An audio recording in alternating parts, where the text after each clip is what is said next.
Hey guys, and welcome to a brand new video here on FPL Now. Today we're going to be going over some knee-jerk reactions for Game Week 9 and any transfer that I'm thinking of making as well. So if you're excited for the video, drop a like down below, leave a comment, how did you get on in Game Week 8, subscribe if you're brand new. With all of that out of the way, let's get into the video, and I really hope that you enjoy. So, starting things off before heading over to the knee-jerk reactions for Game Week 9, I'm just going to quickly go over how I did in Game Week 8. Of course, I did play my wild card this week. It is a green arrow. I'm up to like 67k in the world now, so not too bad. Definitely could have been a bit better, though. I made some silly decisions. But either way, in goal, I did play Areola over Turner. I don't know why. The whole week, I was literally saying, I'm going to play Turner, I'm going to play Turner. And then, like, 20 minutes before the deadline, I was like, you know what? I feel like Areola is going to do well in that game. And I think Forest may concede, or, away at Palace, our away form is okay, but we usually can't keep the ball out the back of the net. So I kind of went with Areola over Turner, which was a bit of a swing, to be fair. There was a 5-point difference. So a really bad decision there. I don't really know why I did it, to be fair. Like I say, all week I was like, I'll play Turner, I'll play Turner. And then last second, I went and swapped it, and it did come to bite me, unfortunately. But either way, Turner picking up 1 point. Cash picking up 2 points as well. Definitely could have scored. Had a really, really good chance in the box. It was actually a really good save by Sarr, to be fair. But yeah, Cash only picking up 2 points. Paro picking up 6 points as well. Definitely should have scored as well. It could have been a really, really good game week. Like, I'll take 53. It's like a green arrow, so I'm obviously always going to take that. But yeah, the amount of big chances that like my players had this week, it could have been so many more points. But yeah, Cash getting 2, Poro getting 6. I also went Anderson as well over Gabriel last minute. I just thought that obviously it was a good idea to have Gabriel because it saves me like a future transfer and stuff. It's just I saw a few like Arsenal fans on Twitter like not 100% about his like starting position and stuff, like saying that his minutes weren't like guaranteed and stuff. So I was like, well, I don't really want a benching, like I don't really want a transfer headache down the line whether he's going to start or not. So I went Anderson, who's obviously in good form, and they had Forest at home as well, so it's a relatively good fixture. I think 0-0 was actually a really good result for like a lot of players, because a lot of people had Crystal Palace defenders like your Mitchells, your Andersons, your Gays, stuff like that. And a lot of people had Turner as well. So 0-0 was actually a perfect result for a lot of managers. But yeah, Anderson picking up 6 as well. So not the worst kind of start to the wild card from the back. But yeah, definitely could have been a lot better if I played Turner over Areola. In midfield, Bowen getting up, picking up 2 points. Definitely could have been more as well. Had a really good assist chance at the very end of the game, but they did miss it. But that should have been an assist. Like, you don't know how he missed that. So that was really unfortunate. That could have been some more points. And then Salah as well, big 15 bomb. Yeah, definitely worth having him on the wild card 100%. Obviously, Sterling outscored him and stuff like that for people that kept him, so fair play if you did. But yeah, Salah with 15, I was very, very happy with that.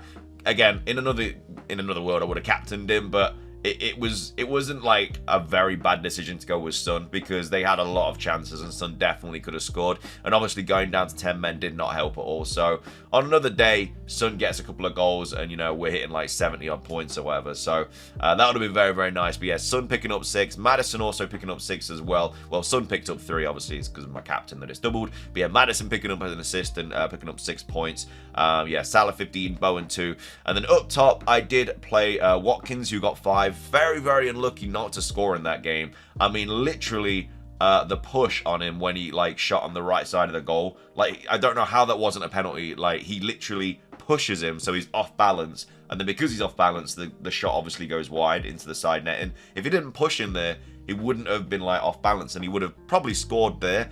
And then at the very end of the game as well, hitting the post with a header. I think non-Watkins owners got very, very lucky, because he was actually on bonus as well, but that missed header at the end of the game knocked him off it. So that would have been 2 goals right there. If he scored. If not, he would have got a penalty, which obviously they could have scored, so it could have been another assist. Could have scored the goal at the end. It could have been a massive haul for Watkins. So, yeah, really, really unfortunate not to get more from that. I played Archer as well over Neto, just because I didn't want my defenders playing my midfielders. And that's why I like benched Burn and stuff. Burn got really unlucky as well. Like, Burn definitely could have had a brace in that game and an assist. Really, really unfortunate not to get more than a point in that game. But yeah, Neto picking up 5. Could have been a lot more as well. He did miss a really easy chance, so he could have easily finished that game on like 11, 12 points or something like that, which I would have been really, really upset by playing him, playing Archer over him. And then obviously Haaland only getting 2 as well. I think he had an XG of like 0 in that Arsenal game. Saliba just back pocketed him like the whole game.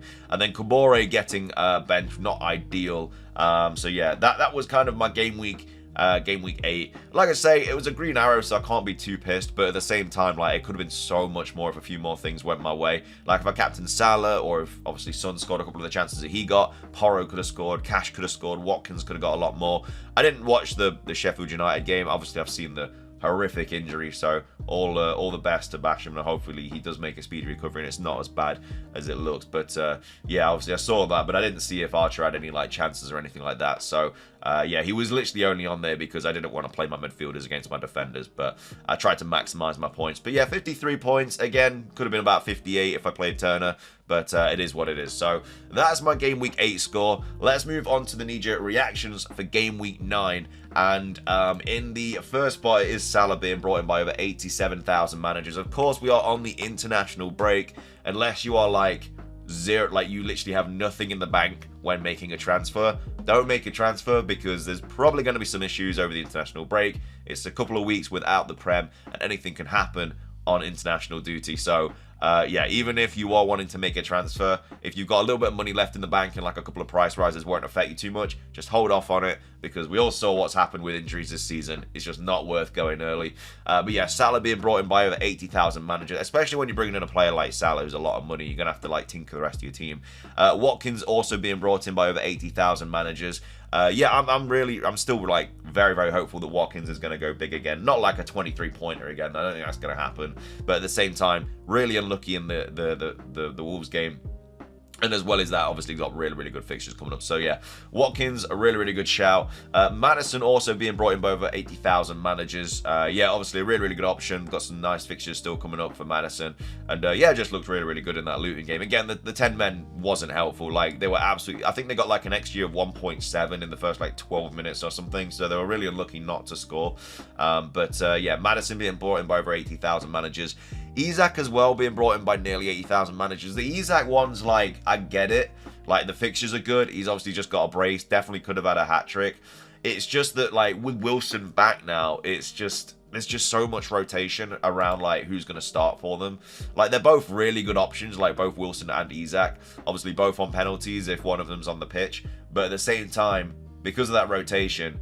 It's just risky. If you get it right, then fair enough, because they do have two nice fixtures coming up, Palace at home and then obviously Wolves away. But I don't know. I feel like it is just very, very risky, really, just because of the rotation scares for them, which is really unfortunate. And I don't think I don't think Howe's going to play both of them at the same time either. I think he's just going to keep Gordon on the left and then either Isak or Wilson down the middle. But yeah, I mean, I understand why, obviously off the back of a brace with nice fixtures coming up, but yeah, just a little bit risky in my personal opinion.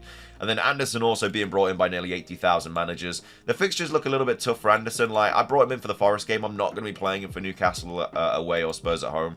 I mainly brought him in for like game week 11, 12, 13, 14 and 15 because I've got some really nice fixtures coming up then.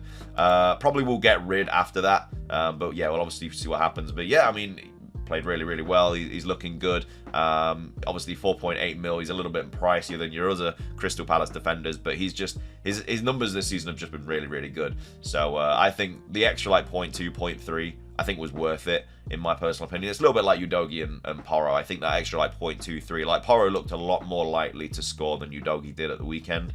So it's another one of those kind of situations. But yeah, really happy with Anderson in my team. So those are the most brought in players for game week 9. Most brought out players for game week 9. Estepinian with over 300,000 managers taking him out. I mean, completely understandable. Like, the fixtures were terrible anyway. Like, we've got City and they had like Liverpool, but you know, he's got an injury. He's expected back in November, so we'll have to see how that goes and if we get any international break, over any news about it over the international break. But obviously, game week 10 is when you want to be bringing in your Brighton players as well with the fixtures they've got coming up. So if he is back, then obviously he's going to be easy to bring. He's already 5.1. I swear it was like 5.3 a couple of days ago. So he could actually drop to like 4.9. So I sold him when he was, I think I got like 5.1 for him or something like that.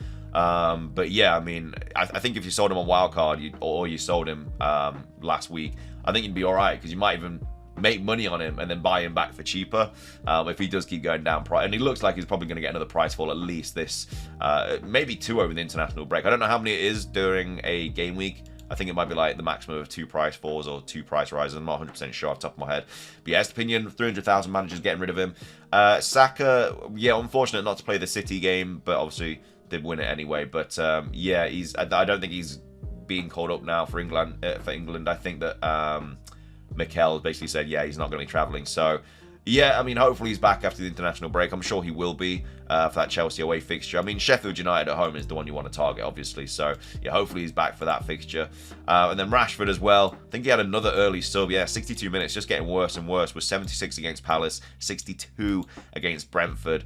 I mean, if I owned him, I wouldn't sell because Sheffield United away is obviously a really good fixture. But, I mean, it's because even after that, they've got Fulham, Luton, and Everton. Like, I completely understand why people are keeping him, but with these early subs, like, imagine if he gets benched, man. Like, if he gets benched against Sheffield United away, then that's just going to be terrible for their owners. I feel like if I was going to own a United player, it would be Bruno Fernandes. But yeah, Rashford also not a great option at the moment. And then Botman, another injury. Completely understand why people are getting rid of him. Again, he might be back after the international break. I feel like if you've still got him, you may as well just hold him. He's probably going to have a price fall, but at the same time, like, there's no real reason to get rid of him as soon as possible, because, like I say, if he's back after international break, you're fine. And then also finishing things off on Bumo. Yeah, I mean, this is a tough one because Burnley at home I probably wouldn't sell Mbumo before, but Brentford just don't look very good. Like, they've got one win this season, which isn't great. And I know that he's obviously cheap. He's obviously on penalties. They just don't look that good, like, at all. I think it's a little bit risky bringing him in when there's, you know, other options that you should probably start thinking about bringing in, like Matoma soon and maybe a March or something like that.